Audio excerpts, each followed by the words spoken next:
د مړي په تعلق د مونځ د جنازې اوه شرایط.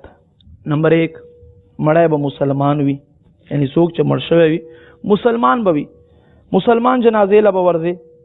نمبر 2 بدن او کفن پاک.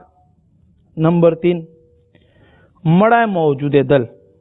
نمبر 4 جنازه په ځمکه ایښودل یا په لاس باندې خو چې نږدې وي، او که زناور وغیره کې وي نو بیا جنازې مونځ نه کېږي. نمبر 5 مونځ کوونکې یعنی چا باندې چې جنازه ادا کېږي هغه به امام ته څه ناڅه د حصہ مخامخ وي.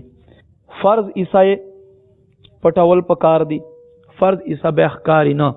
که فرض حصه ښکاري نو بیا د دې مړي جنازه نه کېږي. او که یو مړي نه زیات مړي وي نو بیا په دې زیاتو مړو کې یو مړي به څه ناڅه حصه امام ته مخامخ وي. اوس راځئ زما خوږو اسلامینو چې د دې اوه واړه شرایطو تفصیل بیان کو.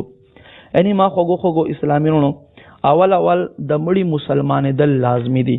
مونږ چې چا باندې جنازه ادا کو هغه به مونږ ته پته وي چې دا مسلمان دی، بیا به مونږه د جنازې ته ورځو. دویم پاکی ضروری دی چې هغه مړي ته غسل ورکړی شوی وي او کفن هم پاک وي. دریم مړی به موجود وي. څومره به موجود وي؟ راځئ چې د دې تفصیل اوس مونږ واورو.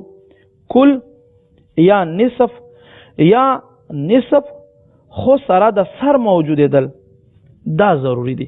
نصف به وي خو سر بیا خامخا وي.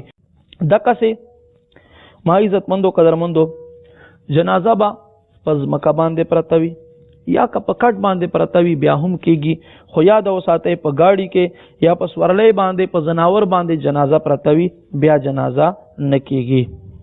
او چا باندې چې جنازه کېږي هغه به قبله طرف ته پروت وي، کروستو ته وي.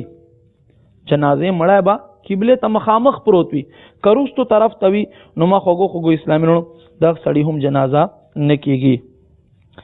او فرض حصه پټول پکار دي، فرض حصه بیا ښکاري نه.